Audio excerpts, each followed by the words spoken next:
അവളുടെ അക്കൗണ്ടിൽ വന്നിട്ടുള്ള 1 കോടി രൂപ തിരിച്ചു തരാൻ അവൾക്ക് മനസ്സില്ല എന്ന് പറഞ്ഞു. തിരിച്ചു തരാമെന്ന് സത്യനോട് പറഞ്ഞതാണല്ലോ. എന്നിട്ടാണോ എനിക്ക് അവളെ നിർബന്ധിച്ച് ഇതിൽ ഒപ്പിടിക്കേണ്ടി വന്നത്? അല്ല, ഒപ്പിട്ട് തരില്ലെന്ന് പറഞ്ഞോ? ആ പറഞ്ഞു. മണിമംഗലത്തേക്ക് ഇനി തിരിച്ചു വരാൻ പറ്റില്ല എന്ന് അവൾക്ക് ബോധ്യമായിട്ടുണ്ടാവും.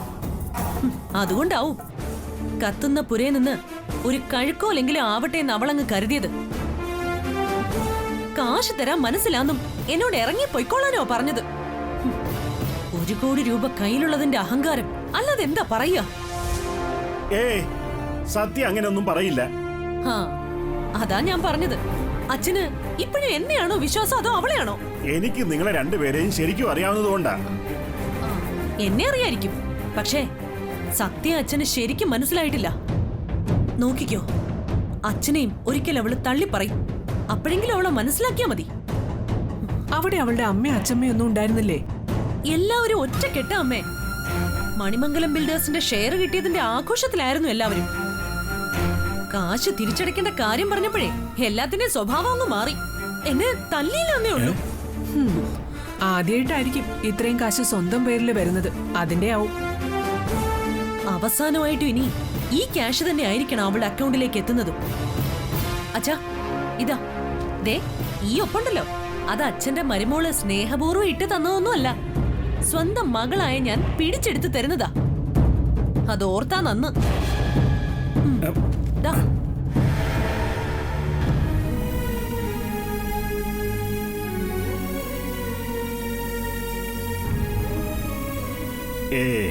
ഇവള് വെറുതെ നുണ പറയുന്നതാവും. സത്യമോൾ ഒരിക്കലും അങ്ങനൊന്നും പറയില്ല. ഇനി സത്യം ന്യായീകരിക്കില്ലേ ചന്ദ്രേട്ട? സത്യം അങ്ങനെ ചെയ്യില്ല രാധികേ. ശരി, ചന്ദ്രേട്ടന്റെ വിശ്വാസത്തിലെ ഉറച്ചു നിന്നു.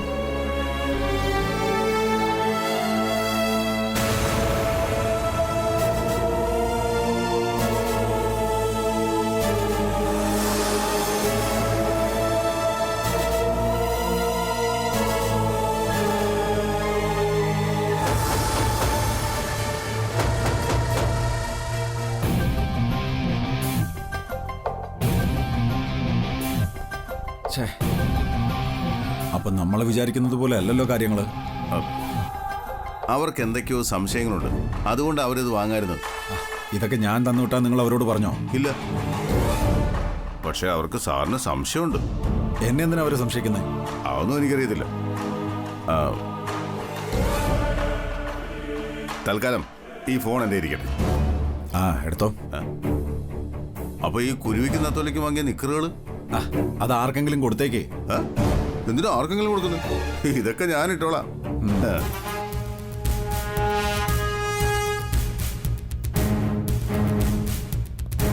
സത്യയുടെ കയ്യിൽ നിന്നും ആ പിള്ളേരെ അകറ്റണം. അതിനെന്താ ഒരു വഴി? പിള്ളേരെ നമുക്ക് എങ്ങനെയെങ്കിലും അകറ്റാം. പക്ഷേ എന്താ? സത്യയുടെ അടുത്തു നിന്നും ദിവ്യ അകറ്റാൻ നമ്മളെ കൊണ്ട് പറ്റുമെന്ന് തോന്നില്ല. ദിവ്യക്കിപ്പോ സത്യ എന്ന് പറയുന്നത് തന്നെ കളിയല്ലേ? ആയിരിക്കാം, പക്ഷെ അവർ ഒരേ രക്തമാണ്. അതിന് രക്തം രക്തത്തോട് എപ്പോൾ ചേരുമെന്ന് പറയാൻ പറ്റില്ല. എത്ര പിണങ്ങിയാലും ഒരിക്കലും അവർ ഒന്നിക്കും സാറേ. അങ്ങനെ അവർ ഒന്നിച്ചാൽ സാറ് സ്വപ്നം കാണുന്നതും ഞാൻ കൊതിയോടെ കാത്തിരിക്കുന്നതും എല്ലാം വെറുതെയാവും. അത് അങ്ങനെ സംഭവിക്കൂ? പിന്നല്ലാതെ. സത്യല്ലേ ആള്. ദിവ്യ പിണങ്ങിയാലും സത്യ അവളോട് പിണങ്ങില്ല. ചേച്ചിക്ക് വേണ്ടി ചാകാൻ പോലും തയ്യാറാവള്. അതുകൊണ്ട് സാറിന്റെ ഒരു ഐഡിയയും സത്യക്ക് മുമ്പിൽ വില പോവില്ല. നോക്കാം. രക്തം രക്തത്തെ തിരിച്ചറിയണമെങ്കിൽ ഇനിയും സമയമെടുക്കും. ആ സമയം മതിയാവും ഹബി കണ്ട സ്വപ്നം പൂവണിയാൻ. ഒരിക്കലും അതൊരു പാഴ്ക്കിനാവാവില്ല. ആവാൻ ഞാൻ സമ്മതിക്കില്ല.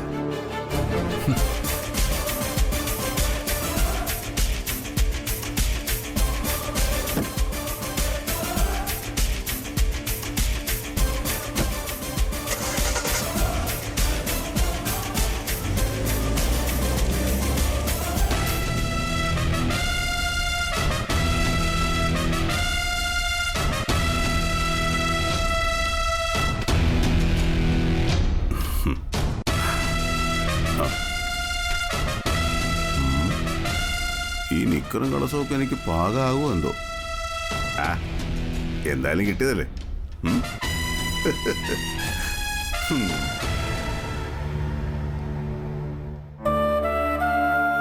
സുധിയും ദിവ്യയല്ല, സുധിയും സത്യമാണ് ഒന്നിക്കേണ്ടത്. അല്ല, സുധീൻ ചേച്ചിയാ പരസ്പരം ഇഷ്ടപ്പെട്ടതും വിവാഹം കഴിക്കണമെന്ന് തീരുമാനിച്ചതും. അതിനിടയിൽ ഒരു ദുർനിമിത്തം പോലെ വന്നു വീണവളായി ഞാൻ. ദിവ്യ ശരിക്കും സുധിയെ സ്നേഹിച്ചിരുന്നെന്ന് നിനക്ക് തോന്നുന്നുണ്ടോ? സത്യം പറഞ്ഞ അവളുടെ ഉള്ളിൽ ഒരു അല്പം പോലും സ്നേഹം ഉണ്ടായിരുന്നില്ല എന്ന് വേണം പറയാൻ. അതൊക്കെ നിന്റെ വെറും തോന്നല. അല്ല, മറ്റാരെക്കാളും ദിവ്യയെ എനിക്കറിയാം. ദിവ്യ സ്നേഹിച്ചത് സുധിയുടെ പണത്തെ മാത്രമാണ്. സുധിയുടേതിനേക്കാൾ കാശുള്ള ആളാണ് രാഹുൽ എന്ന് തോന്നിയപ്പോ അവള് രാഹുലിനെ സ്നേഹിച്ചു. മറ്റൊരു പണക്കാരനെ കണ്ടാൽ ദിവ്യ മറ്റൊന്നും നോക്കാതെ അയാളെ സ്നേഹിക്കും. സ്നേഹമെന്ന് അതിനെ പറയാൻ പറ്റുമോ? ഒരു തരം മുതലെടുപ്പ്. അതായിരുന്നു ദിവ്യ നടത്തിക്കൊണ്ടിരുന്നത്. മതി. എന്റെ ചേച്ചിയെക്കുറിച്ച് നിനക്കൊന്നും അറിയില്ല. മുതലെടുപ്പ് നടത്തിയത് ഞാനാ. അവൾ ഇഷ്ടപ്പെട്ട ആളിനെ അവളുടെ കയ്യിൽ നിന്നും തട്ടിയെടുത്തവളാ ഞാൻ. കുറച്ച് സമയത്തേക്ക് ചേച്ചിയെ കാണാത്തതിന്റെ പേരില് അവൾ ആരുടെയോ കൂടെ ഒളിച്ചോടി പോയിന്ന് കരുതി അവളുടെ ചെറുക്കനെ സ്വന്തമാക്കിയ എന്റെ അത്രയും ക്രൂരതയൊന്നും ചേച്ചി ആരോടും കാണിച്ചിട്ടില്ല. അതെല്ലാം നിന്റെ നല്ല മനസ്സുകൊണ്ട് തോന്നുന്നതാ. ഒരു കാരണവശാലും സുധിയെ നീ ഒഴിവാക്കരുത്. അതേ എനിക്ക് നിന്നോട് പറയാനുള്ളൂ. സുധിയെ ഞാനല്ലല്ലോ ഒഴിവാക്കുന്നത്. സുധിക്ക് എന്നെയല്ലേ വേണ്ടതായിട്ടുള്ളത്. സുധി വന്ന് വിളിക്കാതെ മണിമംഗലത്തേക്ക് പോവില്ല എന്ന വാശി നീ ഒഴിവാക്കണം. സ്നേഹം പിടിച്ചു വാങ്ങാൻ പറ്റുമെന്നല്ല.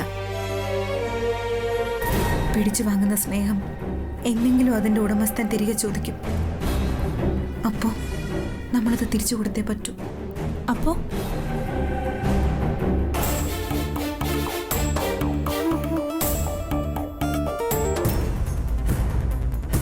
ഞാൻ ചിലത് തീരുമാനിച്ചിട്ടുണ്ട്. അത് നടപ്പാക്കണം. എങ്കിലേ എന്റെ ജീവിതത്തിന് അർത്ഥം ഉണ്ടാവും.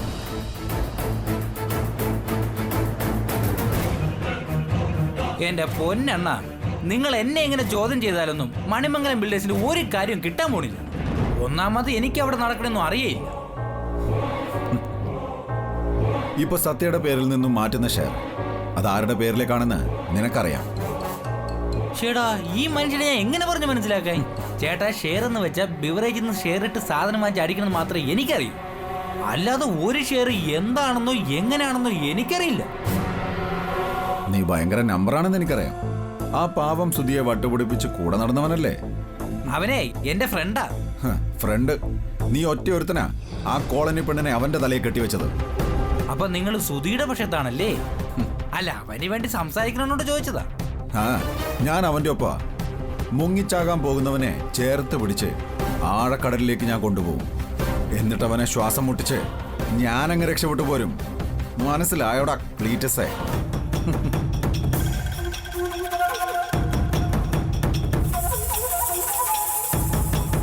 പഴയ വാശിയും വൈരാഗൊക്കെ ഇനിയും വേണോ? പഴയ വാശി എനിക്കല്ലല്ലോ, രാഹുലിനല്ലേ. എനിക്ക് സുധിയോട് സ്നേഹം മാത്രമേ ഉള്ളൂ. പക്ഷെ എൻ്റെ സ്നേഹത്തിനൊരു കുഴപ്പമുണ്ട്. അമിത സ്നേഹമാണ്. സ്നേഹിച്ച് സ്നേഹിച്ച് ഞാൻ അങ്ങ് കൊല്ലും. ഇനി ഞാൻ എന്തു പറയാനാ? ഞാൻ പൊക്കോട്ടെ. ആ, നിന്നെ വിടാം. പക്ഷേ നീ എൻ്റെ ഒപ്പം നിൽക്കാമെങ്കിൽ നിനക്ക് കിട്ടുന്ന ഓഫറുകൾ മറക്കണ്ട. പെട്ടെന്നൊരു തീരുമാനത്തിലെത്തണ്ട. ആലോചിച്ച് തീരുമാനിച്ചാൽ മതി. ആലോചിക്കൊന്നുമില്ല. കൂട്ടുകാരനെ ചതിച്ചു കിട്ടുന്ന നേട്ടമൊന്നും എനിക്ക് വേണ്ട. ഗുഡ്. നല്ല സുഹൃത്ത് ഇങ്ങനെ തന്നെ ആയിരിക്കണം. പക്ഷേ മാറ്റം വരുമ്പോൾ പറയണം. ഞാൻ വെയിറ്റ് ചെയ്യാം.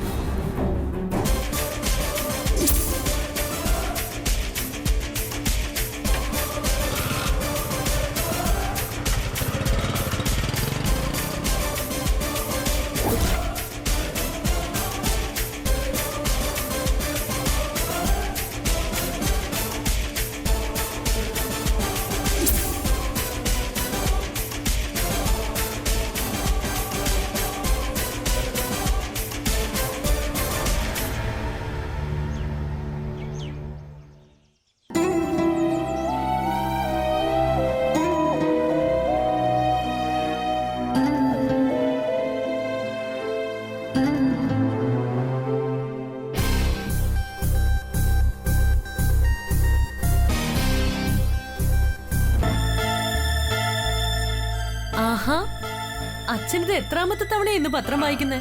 കാലത്ത് ശരിക്കും വായിക്കാൻ പറ്റിയില്ല. ടി വി ന്യൂസും സോഷ്യൽ മീഡിയയും എല്ലാം ഉണ്ടെങ്കിലും എന്റെ അച്ഛന് ദിവസം ഒരു 10 തവണയെങ്കിലും പത്രം നോക്കിയില്ലെങ്കിൽ ഉറക്കം വരില്ല അല്ലേ? ചില ശീലങ്ങൾ അങ്ങനെ എളുപ്പം മാറ്റാൻ പറ്റില്ലല്ലോ. ആ, അച്ഛാ കഴിക്കാൻ എന്തെങ്കിലും എടുക്കട്ടെ? വേണ്ട. ആ, എന്നാ പിന്നെ ഒരു കോഫി ആയാലോ? ഒന്നും വേണ്ട.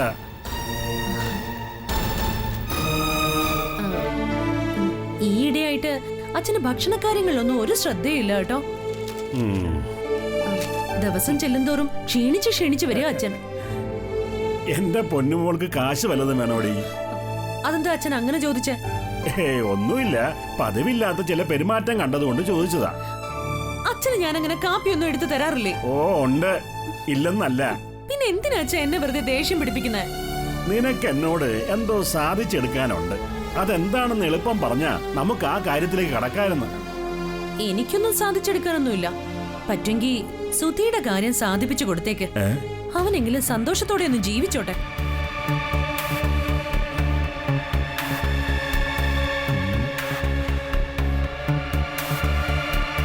സുധിക്കിപ്പോ എന്താ സന്തോഷത്തിനൊരു കുറവ്? അവൻ മലേഷ്യയിൽ ലൈഫ് ആഘോഷിക്കുകയല്ലേ. 2 ദിവസം കഴിഞ്ഞ അവൻ ഈ മലയാള നാട്ടിലേക്ക് തിരിച്ചു വരികയല്ലേ. അതോടെ അവന്റെ ആഘോഷം എല്ലാം തീർന്നോളും. സുധിയുടെ സന്തോഷത്തിന് വേണ്ടി ഞാനിപ്പോ എന്താ ചെയ്യേണ്ടത്? അതിന് അച്ഛൻ ഒരേ ഒരു കാര്യം ചെയ്താൽ മാത്രം മതി. അതെന്താണെന്ന് പറ. അച്ഛാ, ഇങ്ങോട്ട് ആക്രമിക്കുമെന്ന് തോന്നുന്നതിനെ നമ്മൾ എന്താ ചെയ്യാ? നമ്മളൊന്ന് കരുതിയിരിക്കും. ആക്രമിക്കുമെന്ന് ഉറപ്പാണെങ്കിലോ? തിരിച്ചാക്രമിക്കും. അതാണ് വേണ്ടത്. അല്ല, ആരെങ്കിലും സുധി ആക്രമിക്കാൻ വരുന്നുണ്ടോ? തീർച്ചയായും. ആരാ മോളെ അത്? സത്യ. സത്യയോ? അതെ, സത്യ സുധിയെ ഒഴിവാക്കും. എന്തിന്? അച്ഛൻ നോക്കിക്കോ. അവള് സുധിക്കെതിരെ ഡിവോഴ്സ് പെറ്റീഷൻ കൊടുക്കാൻ സാധ്യതയുണ്ടച്ചാ. ഒരിക്കലും ഇല്ല. അച്ഛാ, ഞാൻ പറയുന്നത് പോലെ തന്നെ നടക്കും. നിന്നോട് ആരാ ഈ അസംബന്ധം പറഞ്ഞത്? ഞാൻ ആ വീട്ടിൽ പോയപ്പോ അവളുടെ അമ്മയുടെ അച്ഛമ്മയുടെ ഒക്കെ പെരുമാറ്റത്തിൽ നിന്ന് എനിക്ക് മനസ്സിലായതാ. നീ മനസ്സിലാക്കിയത് ശുദ്ധ അസംബന്ധമായിരുന്നു എന്ന് നിനക്ക് തന്നെ മനസ്സിലായിക്കോളും. അല്ല അച്ഛാ, അവൾ അങ്ങനെ ചെയ്യും. അങ്ങനെ സത്യ ചെയ്താ അത് നമുക്ക് കുറച്ചിലാവും. അതുകൊണ്ട് സത്യ സുധിക്കെതിരെ ഡിവോഴ്സ് നോട്ടീസ് അയക്കുന്നതിന് മുമ്പായിട്ട് നമുക്ക് സത്യക്കെതിരെ ഡിവോഴ്സ് നോട്ടീസ് അയക്കണം.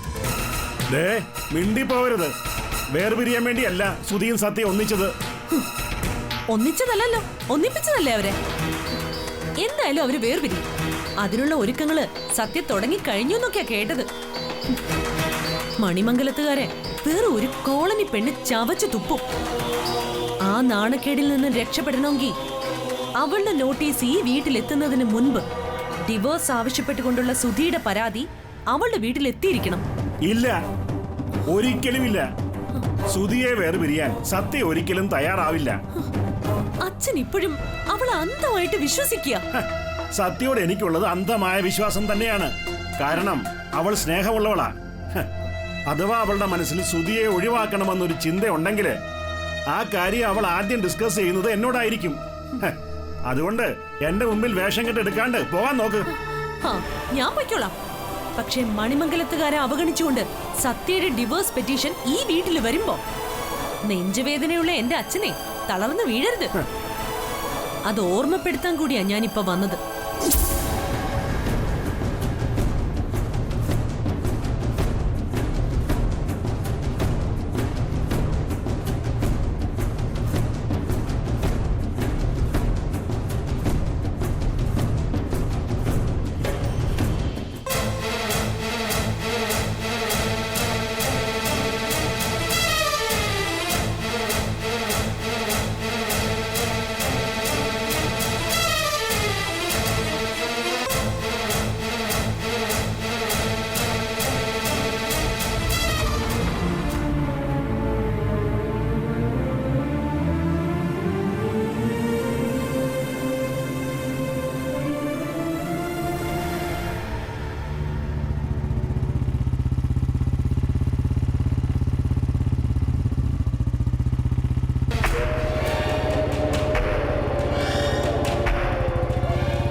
എന്താ സാറേ ഇത്?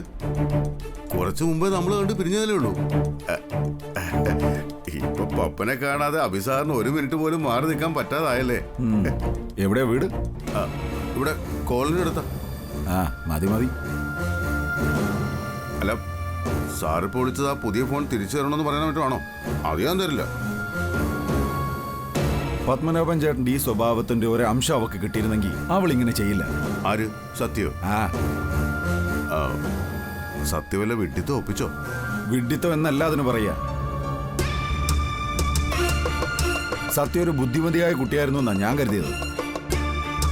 അവൾ ഇത്രയും കാശ് വെറുതെ കളയുമെന്ന് ഞാൻ സ്വപ്നത്തിൽ പോലും കരുതിയില്ല. എന്തബദ്ധം സത്യ കാണിച്ചത്? അബദ്ധമല്ല, മണ്ടത്തരം, ശുദ്ധ മണ്ടത്തരം. മുങ്ങിക്കൊണ്ടിരിക്കുന്ന കപ്പലാ മണിമംഗലം ബിൽഡേഴ്സ്. അവിടുന്ന് ഒരു 10 പൈസ കിട്ടിയാ അത് ലാഭമെന്ന് കരുതണ്ടേ?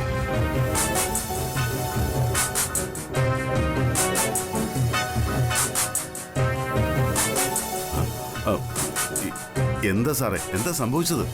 കമ്പനി ഷെയറിന്റെ 1 കോടി രൂപ സത്യയുടെ അക്കൗണ്ടിൽ വന്നിട്ടുണ്ട്. അത് പുല്ലുപോലെ അവൾ മണിമംഗലത്തേക്ക് എഴുതി കൊടുത്തിരിക്കുന്നു. 1 കോടി രൂപയോ? ഒന്ന് മനസ്സ് വെച്ച 50 ലക്ഷമെങ്കിലും അടിച്ചെടുക്കാൻ പറ്റുമായിരുന്നു. കൈവിട്ട മുതലിനെ പറ്റി ഇനി പറഞ്ഞിട്ടെന്താ? ആ ആദർശ ധീരയല്ലേ നിങ്ങളുടെ സത്യ. മറ്റുള്ളവരുടെ 5 പൈസ അവക്ക് വേണ്ട. ആദർശം മന്ദബുദ്ധി. അല്ല സാറേ, ഈ 1 കോടി രൂപ സത്യക്ക് തിരിച്ചു കിട്ടാൻ വല്ല വഴിയുണ്ടോ? ഒരു വഴിയില്ല. അത് മണിമംഗലം ബിൽഡേഴ്സിന്റെ അടുത്ത ബിസിനസ്സിലേക്ക് വിനിയോഗിച്ചും കഴിഞ്ഞു.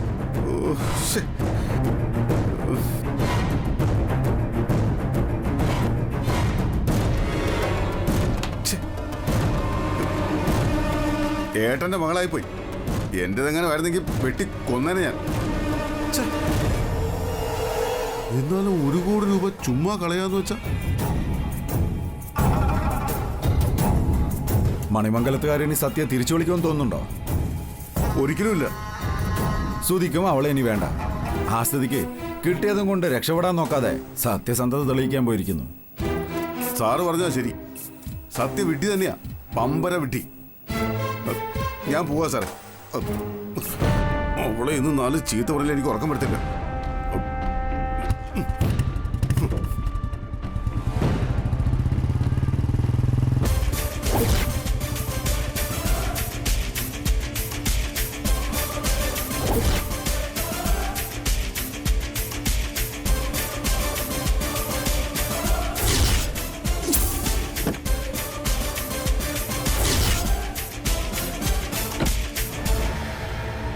ഷോ, 1 കോടി രൂപയാണ് നഷ്ടപ്പെടുത്തിയത്. ബുദ്ധി ഉണ്ടായിരുന്നെങ്കിൽ അത്രയും കാശ് നഷ്ടപ്പെടുത്തില്ലായിരുന്നു. ഏട്ടത്തിക്ക് ഒരു വിവരമില്ലാതായി പോയല്ലോ. അത് അവൾക്ക് അർഹതപ്പെട്ട കാശല്ല പപ്പ.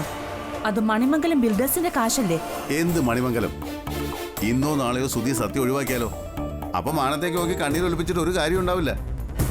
പപ്പ വിചാരിക്കുന്നത് പോലെ അല്ല കാര്യങ്ങള്. ആ 1 കോടി രൂപ അവരുടെ ബിസിനസ്സുമായി ബന്ധപ്പെട്ടതാ. ആ കാശ് ബിസിനസിന് വേണ്ടിയാ സത്യയെ കൊണ്ട് തിരിച്ചടപ്പിച്ചിരിക്കുന്നത്. എന്തിന്? കിട്ടിയ ഷെയർ സ്വന്തം അക്കൗണ്ടിലേക്ക് മാറ്റണമായിരുന്നു. ചേട്ടത്തിക്ക് തോന്നുന്നുണ്ടോ സുധി ഇനി സത്യം ഇവിടെ വന്ന് കൂട്ടിക്കൊണ്ടു പോകുന്നു? അങ്ങനെ ഉണ്ടാവില്ലെന്ന് പപ്പന് തോന്നുന്നുണ്ടോ? തോന്നലല്ല, എനിക്ക് ഉറപ്പാ.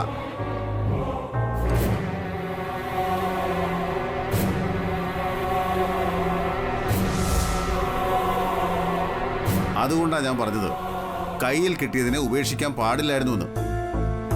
സുധി സത്യ ഡിവോഴ്സ് ചെയ്താൽ തന്നെ ഏറിയാൽ ഒരു 5 ലക്ഷം രൂപ. അതുകൊണ്ട് എന്താ പറയാ, ഈ വീടൊന്ന് പെയിന്റ് അടിക്കാൻ പോലും അതുകൊണ്ട് തികയില്ല. പപ്പ, അർഹതയില്ലാത്ത ഒരു കാശും സത്യ സ്വീകരിക്കില്ലെന്ന് പപ്പന് അറിയാവുന്നതല്ലേ? അത് വിഡ്ഢിത്തരമാണ്. മണിമംഗലം ബിൽഡേഴ്സിന്റെ ഷെയറാണ് സത്യ വേണ്ടെന്ന് വെച്ചത്. പോട്ടെ പപ്പ, മറ്റുള്ളവരുടെ കാശ് കണ്ടിട്ടല്ലല്ലോ നമ്മളൊക്കെ ജീവിക്കുന്നത്. സത്യ ജോലി ചെയ്യുന്നുണ്ട്. ആ കാശുകൊണ്ട് അവൾ ഈ കുടുംബം ഭംഗിയായിട്ട് നോക്കുന്നുമുണ്ട്. കാൽ കാശിന് വകയിലും വർത്തമാനത്തിനൊരു കുറവില്ല.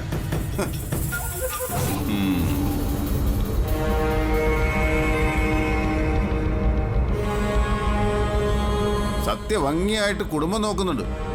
എന്റെ സിഗരറ്റ് തീർന്നിട്ട് എത്ര ദിവസമായി? എന്നും ഈ ദോശയും ചട്നിയും നിന്ന് നിന്ന് നിന്ന് മടുത്തു. വർത്തമാനം കേട്ടോ എന്താ? 4 നേരം കുഴിമന്തിയാ കഴിക്കുന്നതെന്ന്.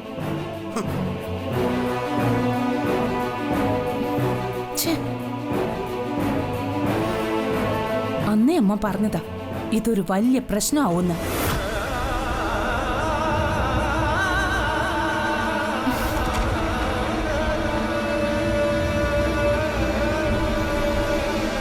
ആ, സുജിത പറഞ്ഞത് എനിക്ക് മനസ്സിലായി.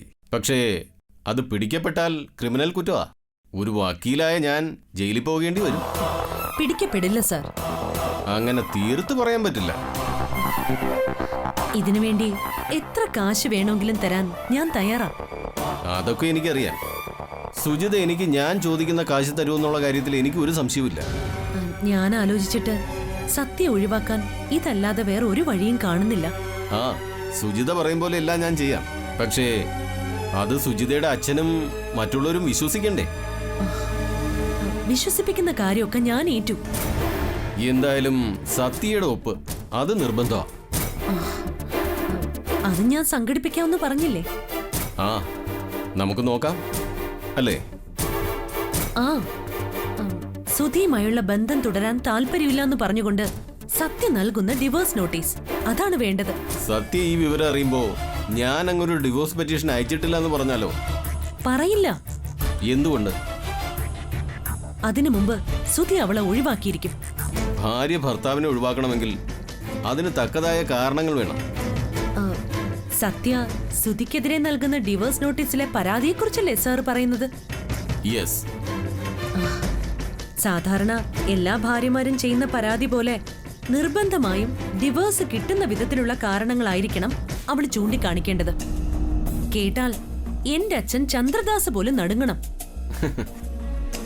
ഈ സത്യയ്ക്ക് സുധിയോട് ഒരുപാട് ഇഷ്ടമുണ്ടെന്നല്ലേ പറഞ്ഞത്? ആ സ്ഥിതിക്ക് എന്ത് പരാതിപ്പെടും?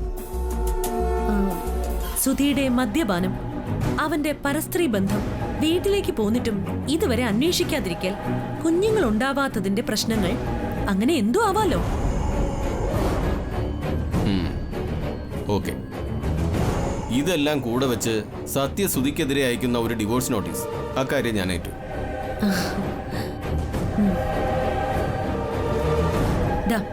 ഇത് അഡ്വാൻസ്. ബാക്കി സത്യ അയക്കുന്ന ഡിവോഴ്സ് നോട്ടീസ് മണിമംഗലത്ത് എത്തുന്ന ദിവസം. Okay, bye. Thank you sir.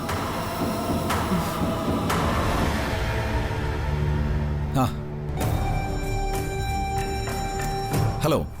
Hi. How are you? I am fine. അല്ലല്ലോ, ഇത്തിരി ടെൻഷല്ല. സതീഷ് ചേട്ടൻ്റെ അഡ്വക്കേറ്റാ പറഞ്ഞത് മണിമംഗലത്തെ സതീഷ് ചന്ദ്രൻ വല്ലാത്ത ടെൻഷനിലാണെന്ന്. ഹേയ്, അങ്ങനൊന്നുമില്ല. ടെൻഷനില്ലാതെ കോളനിയിൽ ഫ്ലാറ്റ് പണിയാവുന്നത് എളുപ്പമാണ്. അതും സത്യ എന്ന കോളനി പുലിയുടെ കണ്ണ് വെട്ടിച്ചു.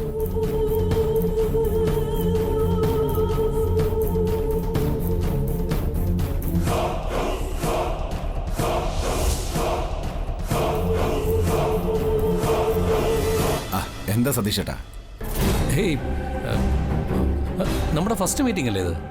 ഹേയ് അല്ല, അന്ന് കോടതിയിൽ വെച്ച് സത്യയും ഞാനുമായിട്ടുള്ള കേസ് നടക്കുന്ന ദിവസം അന്ന് കോടതി വളപ്പിൽ സതീഷ് ചേട്ടനും ഉണ്ടായിരുന്നു. Oh yes. ഒറ്റ നോട്ടത്തിൽ തന്നെ എനിക്ക് മനസ്സിലായി സതീഷ് ചേട്ടൻ സത്യയുടെയും സുധയുടെയും പക്ഷത്തല്ല എന്ന കാര്യം. അല്ല, അത് പിന്നെ ഞാൻ...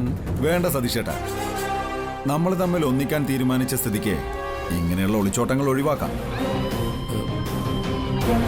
പറയൂ, ഞാൻ എന്താണ് വേണ്ടത്? Very good. സതീഷ് ചേട്ടന് വേണ്ടതെല്ലാം ഞാൻ ചെയ്തു തരാം. അച്ഛനും അനിയനും അടക്കി വാഴുന്ന മണിമംഗലം ബിൽഡേഴ്സ്, അവിടെ വെറും ഒരു നോക്കുകുത്തിയെ പോലെ നിൽക്കുന്ന സതീഷ് ചന്ദ്രൻ എന്ന പ്രതിഭാശാലിയായ ബിസിനസ്സുകാരൻ. അച്ഛൻ്റെ ഭാഗ്യമാണ് സുധി എന്നാണ് പറയാറ്. അപ്പോ സതീഷ് ചേട്ടൻ അച്ഛൻ്റെ നിർഭാഗ്യമാണോ? അങ്ങനെ പറഞ്ഞു കേട്ടില്ല. പിന്നെ എന്തുകൊണ്ട് മണിമംഗലം ബിൽഡേഴ്സിന്റെ MD ചെയർ സതീഷ് ചേട്ടന്റെ മുന്നിൽ ഇട്ടു തരുന്നില്ല? അത് പിന്നെ എനിക്കറിയാം സതീഷ് ചേട്ടാ, തഴയപ്പെടുന്നവന്റെ വിഷമം അത് സ്വന്തം അച്ഛൻ്റെയും അനിയന്റെയും മുമ്പിലാകുമ്പോൾ വിഷമത്തിന് ആഴം കൂടും. മണിമംഗലം ബിൽഡേഴ്സിന്റെ പുതിയ പ്രോജക്റ്റിന്റെ പേപ്പേഴ്സ് അത് ഞാൻ അഭിജിത്തിന് കൈമാറാം. പകരം കോളനിയിലെ ആ മനോഹരമായ ഫ്ലാറ്റ്, നിങ്ങളുടെ സ്വപ്നം, അത് ഞാൻ പൂവണിച്ചു തരും.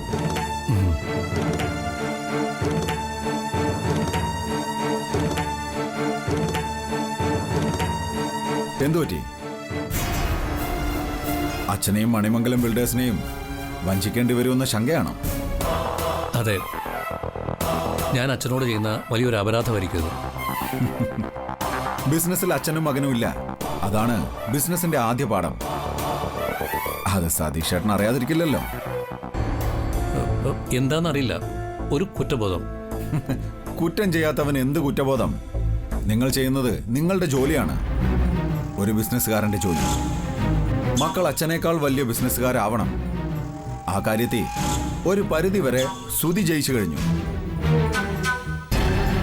അച്ഛൻ എപ്പോഴും സുധിയെ മാത്രമേ ഹെൽപ്പ് ചെയ്തിട്ടുള്ളൂ. സഹായിക്കാൻ ആരുമില്ലാത്തവരാണ് എന്നും വലിയ നിലയിലെത്തിയിട്ടുള്ളത്. എക്സാമ്പിൾ ഞാൻ തന്നെ. ചവിട്ടി താഴ്ത്തും തോറും പൂർവാധികം ശക്തിയോടെ ഉയർന്നു വരാനുള്ള വെമ്പലുണ്ടാവണം. സതീഷ് ചേട്ടൻ അതുണ്ട്.